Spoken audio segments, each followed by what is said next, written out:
tant qu'actionnaire de Total Energy, 4 fois dans l'année, je reçois un dividende. En fait, c'est une partie des bénéfices de Total Energy qui sont reversés à l'actionnaire sous forme de dividende et c'est 3,22 € par action. Pour information, l'action est actuellement à un cours de 56 € et le dividende est de 3,22 €. Mais comme je le reçois en 4 fois, c'est, je crois, 79 centimes à chaque fois. Je le reçois une fois en janvier, une fois en avril, une fois en juillet et une fois en octobre.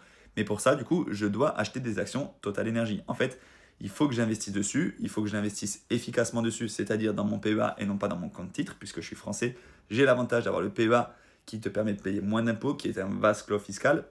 Et comme ça, dès que tu reçois un dividende, tu peux le réinvestir entièrement. En fait, tu payeras que 17,2% d'impôts sur tes plus-values à la sortie de ton PEA si ça fait plus de 5 ans que tu as ton PEA. Alors que sur le compte titre, à chaque fois que tu encaisses une plus-value ou à chaque fois que tu reçois un dividende, flat tax à 30%. Donc c'est beaucoup moins efficace. Maintenant, est-ce qu'il faut absolument investir sur Total Energy? J'en pense pas. Je ne suis pas du tout persuadé que Total Energy soit la meilleure entreprise sur laquelle il faut investir. Le dividende est relativement intéressant, mais il y a d'autres entreprises à dividende, enfin d'autres entreprises sur lesquelles tu peux investir qui reversent un dividende intéressant avec un rendement de 4, 5, 6%.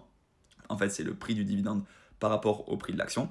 Mais si tu ne veux pas choisir tes actions, tu peux aussi investir sur des ETF. Et tout ça, tu peux le faire dans ton PEA. Donc c'est hyper important d'ouvrir le plus tôt possible ton PEA. Et il faut absolument que tu le fasses dans une banque en ligne parce que les frais ils seront beaucoup plus compétitifs que dans les banques traditionnelles.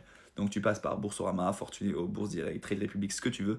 Mais tu ouvres ton PEA dans une banque en ligne. Ça, c'est hyper important. Si tu veux, je te partage le code pour Boursorama. Comme ça, tu peux avoir jusqu'à 150 € de prime à l'ouverture et ensuite ouvrir ton PEA. Et le PEA de Boursorama, moi, c'est celui que j'ai depuis plusieurs années, j'en suis ultra content. C'est l'un des plus compétitifs du marché en termes de frais et c'est celui qui te permet de faire le plus de choses. Donc, si tu as des questions, ça se passe en commentaire et si tu veux choper les 150 €, ça dure encore pendant 3 jours. Donc, tu as le code juste ici.